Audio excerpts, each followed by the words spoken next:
meeting to order, the meeting of the Standing Committee on Legislative Offices, and I'd like to welcome everyone in attendance. My name is Joseph Scow. I'm the MLA for Cardston-Siksika, and for today I am the chair of this committee. I'd like to ask that members and those joining in the committee at the table introduce themselves for the record, and then I'll call on those who are joining us remotely. So beginning to my right. Good morning. Mark Smith, Drayton Valley, Devon, MLA. Good morning, Martin Long, MLA for West Yellowhead. Rod Loyola, MLA, Edmonton-Ellerslie. Good morning, David Shepard, Edmonton City Centre. Good morning, Philip Masseline, Clerk Assistant, Director of House Services. Good morning, Jody Rempel, Committee Clerk. Thank you. I will note for the record that we have a number of substitutions. Of course, as mentioned already, I am substituting for the Honourable Mr. Brad Rutherford.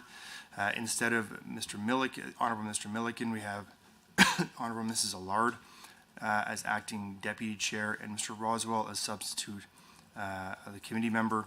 We also have Mr. Hunter substituting for Ms. Rosen and Ms. Renault substituting for Mr. Dack. So what I will do is I'll go to the members who are joining us remotely and call upon you, and you can introduce yourself. Beginning with Mr. Roswell. Garth Roswell, MLA, Vermilion Lake, Minster Wainwright. Ms. Allard.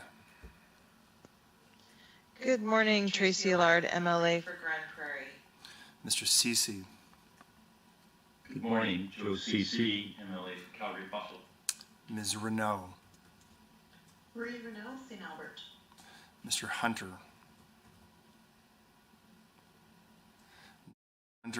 And finally, Mr. Van Dyken. Glenn Van Dyken, MLA, Athabasca, Barnett, Westlock. Thank you. A few housekeeping items to address before we turn to the business at hand. Microphones are operated by Hansard. Unless we move in camera, committee proceedings are being live streamed on the internet and broadcast on Alberta Assembly Television. Members participating remotely should ensure they are prepared to speak or vote when called upon, and video conference participants are encouraged to have their cameras on when speaking. Please set your cell phones and other devices to silent for the duration of the meeting. We'll now go on to the item number 2 of the agenda, which is the agenda. A draft agenda was distributed to all committee members. Does anyone have any changes to propose? If not, can I get a motion to approve today's meeting agenda? Mr. Smith has moved that the July 5th, 2022 meeting agenda of the Standing Committee on Legislative Offices be approved as circulated. All of those in favor, both in the room and online, please say aye. Aye. Aye. Aye. Any opposed, please say no. That motion is carried.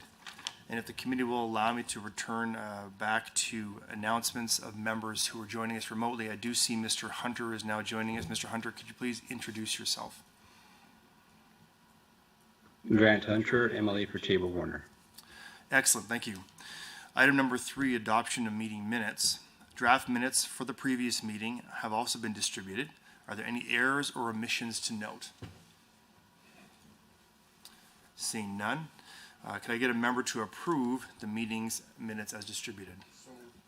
Mr. Smith has moved that the minutes from the April 27th, 2022 meeting of the Standing Committee on Legislative Offices be approved as distributed. All those in favor, in person and online, please say aye. Aye. Aye.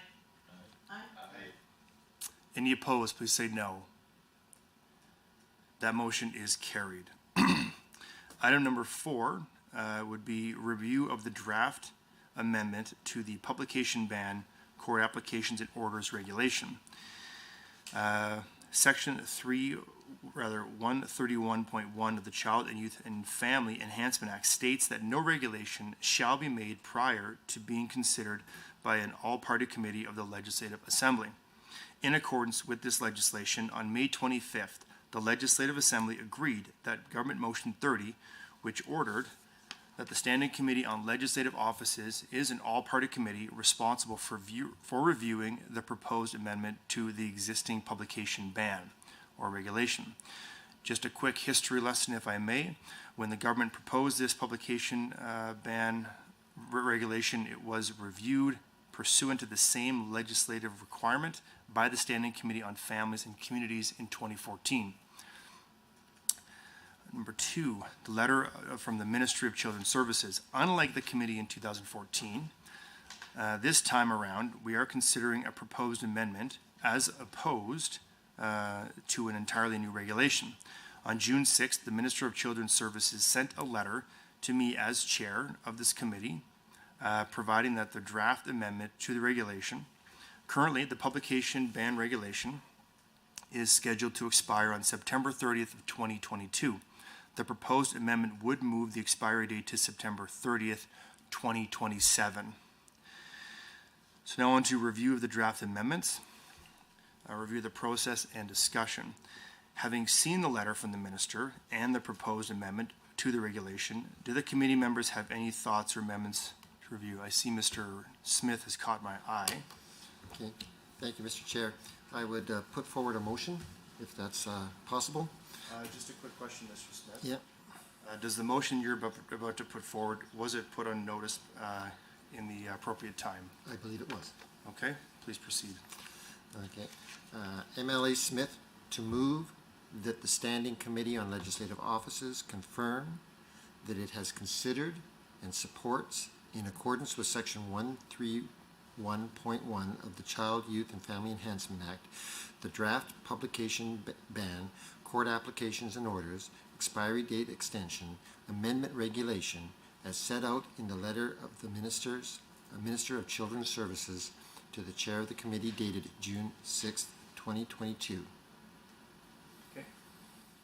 So we have an amendment. It was proposed to the committee. I see Mr. Shepherd just a moment. We will get that motion up on the screen for all committee members joining us in person and online to view, and then we'll go into discussion of that motion. So I see it is here. Okay, any discussion on this motion, Mr. Shepherd? Well, thank you, Mr. Scal. I'm disappointed that Mr. Smith would put forward this motion immediately, with absolutely no discussion of any kind by any member of the committee.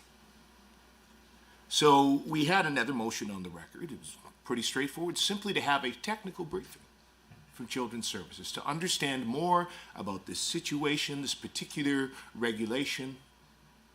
It's been in place for about 5 years. Now, this is a fairly serious matter. This is pertaining to the publication bans around the death of a child in care, in government care. So the process by which this amendment came to be in place was back under a previous government. There was extensive discussion around concerns about this issue. So changes were made to the Act back in 2014. Used to be there was an automatic publication ban. Then there was a Bill 11 in 2014 changed that to require that a family member, or in certain circumstances, the department could apply to the provincial court for an expedited publication ban process. Now, this was because families, in many cases, wanted to be able to speak out about the death of their child, but were prevented from doing so because there was an automatic ban that was put in place. So this change was made. Now, there were concerns about how this might operate and the impact that this might have on some families. And so at that time, there was work done by the committee, indeed the leader of the official opposition, which brought forward an amendment that it could not come into force without first being considered by the committee. So that committee took the opportunity to hear from some stakeholders. Now, there were some stakeholders who raised concerns with the regulation, but at that time, the government members at that time simply chose to vote in a majority to slam it through. There was no consideration of the concerns that were raised. There was no further depth. Sounds a little bit like what we have here today, Mr. Chair. It would be a very small bit of effort required for this committee to undertake a small modicum of due diligence. Even to simply just hear from Children's Services, a technical briefing, one more meeting during this summer, Mr. Chair. And this member proposes that we simply ignore even that, unwilling to do even that small amount of work. We also had another motion on the record that simply would have given us the chance to seek out written submissions to ensure that after 5 years of this amendment operating, there had been no concerns, that there were no issues. We know that we have had record levels of deaths amongst children in care. We know we have just come through a global pandemic. We know that many who are involved in these circumstances may not be in a position where they are regularly able to be heard by government, or where their stories are able to be heard or recognized. But yet this government member says the committee should simply rubber stamp an extension to this regulation without even a moment of consideration. Now, I recognize, Mr. Chair, that government members have an awful lot of distractions this summer, as they have over the last few months. But I think we can still find some time to do a bit of the work that we were elected to do, and take the time to actually look at this properly. Again, single meeting. All we have to do is move a motion to hear from written stakeholders, give a brief period of time where our suggestion would be a targeted list. Not even talking about a fully open public process. Take a look at the folks who were consulted before, look at some folks who are involved in this, ask them to make a submission, give a brief period for that to come in, one more meeting where we have a technical briefing, have an opportunity to review those submissions, and then make an informed decision, Mr. Chair. Still is the opportunity for that, Mr. Chair. The government member that put forward this motion could certainly vote against the motion he put forward. Certainly his colleagues could choose to do so as well, and demonstrate to the people of Alberta that they are actually here to do the work that we were elected here to do, and to give this the consideration that I think at bare minimum is due for something of this significance. Thank you, Mr. Chair. Thank you, Mr. Shepherd. I see Mr. Smith would like to add some comments to this debate. Thank you, Mr. Chair. I would speak in favor of the motion. I believe this is just really simply an extension of the expiry date. It's pretty straightforward. You know, there is, my understanding, a review of the Child, Youth and Family Enhancement Act that will be happening soon. Many of the points that the member opposite brought forward will and can and should be addressed at that point in time. They'll be considered, they'll be reviewed by a panel with more expertise than this committee, and I think that this is pretty much a housekeeping issue that's a simple extension of an expiry date, and that we can move forward. Thank you. Thank you. I do see Ms. Allard would like to ask a question, but I'd like to give the opportunity first to the members of the opposition. Ms. Allard, would you like to add your comments?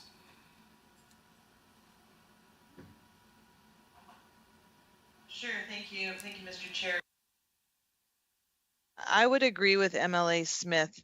While I sincerely appreciate the comments from Member Shepherd, and I understand where he's coming from, I do believe that in this case, that review of the Child, Youth and Family Enhancement Act that will be happening soon is probably where that work will be done.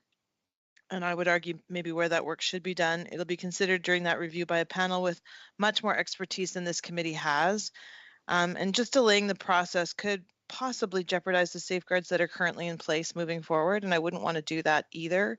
So I'll keep my comments brief, but this regulation gives parents a way to apply for a publication ban when a child is deceased, protecting information of vulnerable individuals and their families in difficult times, and only if it is wanted and proven to be warranted. So it's intended to protect the privacy of deceased children, and they deserve that. And I don't see any rationale to not extend this. I do think that this is a simple request, and I think there will be a substantive review of members that are more that have more expertise in this committee, and that's why I would support this motion. Thank you, Mr. Chair. Ms. Allard, now go to Mr. Shepherd again. Thank you, Mr. Chair. I appreciate the comments from Mr. Smith and Mrs. Allard. I don't necessarily share their faith that this is work that simply should be trusted to the minister and the panel that they choose to strike. I recognize, of course, that there's the opportunity to involve people in that process who have expertise. There's also the opportunity for us as duly elected members to do the work we have been elected to do, which is to consult expertise, consult people with lived experience, speak to those and make decisions based on that information. I don't feel that as a member of the opposition, it's my role to, or would indeed, I think it would be an abrogation of my duty, to simply say I will trust that to the minister and their panel. To suggest that in any way, taking a brief moment to actually hear from some folks and give some consideration to this matter before we simply rubber stamp and push this through, to suggest that that would delay the process, well, let's be clear, Mr. Chair, the government was the one that chose to wait until this moment, until, well, the minister chose to send that letter, I guess, when she did, so certainly getting awfully close to when that deadline was, and then of course it was at the will of the chair to when that meeting would be called, and then of course it was decisions of the government which in its cabinet shuffle decided to delay that meeting even further. So to suggest that we are delaying the process by wanting to take a brief moment to hear from a few stakeholders and a technical briefing from the department, which again is something that could be accomplished within a matter of a couple weeks at most, which in no way jeopardizes the deadline, which this government has chosen to skate so closely up against. So again, I speak against this motion, and I am disappointed that members of the government are unwilling to take even the slightest bit of due diligence in considering this matter. Thank you. Not seeing any others who wish to add to this debate. In that case, I am prepared to call the question on this motion. The motion moved by Mr. Smith that the Standing Committee on Legislative Offices confirm that it has considered and supports, in accordance with Section 131.1 of the Child, Youth, and Family Enhancement Act, the draft publication ban court applications and orders expiry date extension amendment regulation as set out in the letter of the Minister of Children's Services to the chair of the committee dated June 6th of this year. All those in favor of this motion, please say aye. Aye. Aye. Aye. Any opposed, please say no. No. No. In my opinion, the ayes have it. Yes, Mr. Shepherd has requested a recorded vote. So we will first go around the table and ask those to raise their hands for or against the motion, and then we'll go to the members online. So, in the room, all those in favor for this motion, please raise your hand. Mr. Smith, and of course, Mr. Long. Anyone online? How should we do this? Because you can abstain, correct? So am I allowed to call them out? Well, you could give them a chance first, or just do it themselves.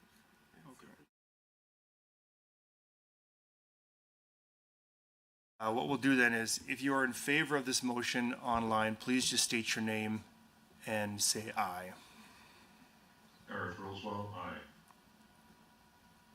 Tracy Allard, aye. Grant Hunter, aye. Okay. Van Dyken, in favor. All right, thank you. In the room, all those opposed, please raise your hand. Mr. Shepherd, Mr. Loyola.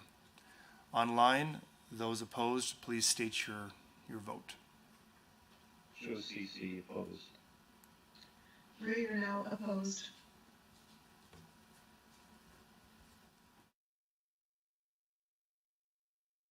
Chair, it would appear that the motion is carried 6-4.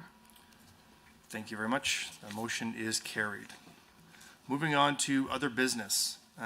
Reports on the audit results for the Office of the Auditor General. Before we adjourn, I do have one brief information item, and I'd like to call on, Mr. Shepherd.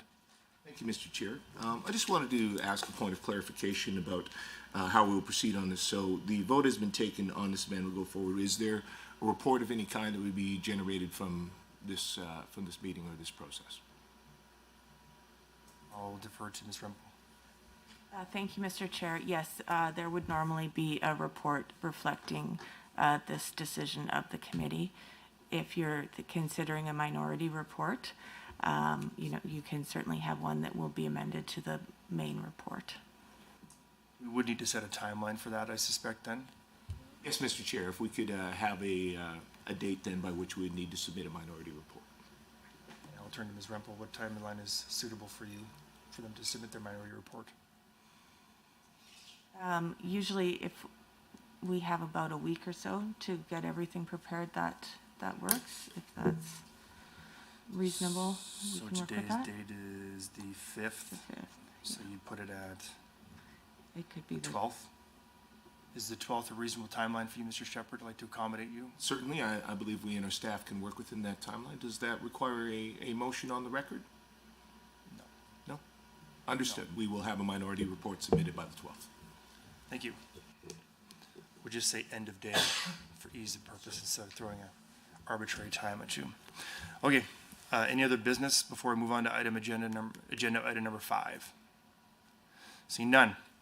So I will now turn the time over to Ms. Allard to provide a brief report on the audit exit for the Office of the Auditor General. Honorable Member. Thank you, Mr. Chair. I'm pleased to report to the committee that on June 24th, 2022, the committee clerk and I met with Auditor General and senior staff from his office, as well as the audit team from St. Arnaud Pinsent Steeman. I think I'm probably saying that wrong. I apologize, Mr. Chair. I am pleased to advise that, as in previous years, the 2021-22 audit was completed without any issues identified. I would also remind my colleagues that, like the other legislative officers, the Auditor General will include a copy of the final audit documents for his office in his annual report. After reviewing the final documents, should members have any questions, they can be raised with the Auditor General when his office appears before this committee later in the year as part of the annual budget process. And that concludes my report. Thank you, Mr. Chair. Thank you, Ms. Allard. Riveting stuff, as usual, when it comes to accounting. Are there any other items for discussion under other business? If not, the next meeting will be called at the will of the chair. Can I get someone to move to adjourn this meeting? Mr. Long has moved that the July 5th, 2022 meeting of the Standing Committee on Legislative Offices be adjourned. All those in favor, please say aye. Aye. Aye. Any opposed, please say no. That motion is carried and this meeting is adjourned. Travel safe, everyone.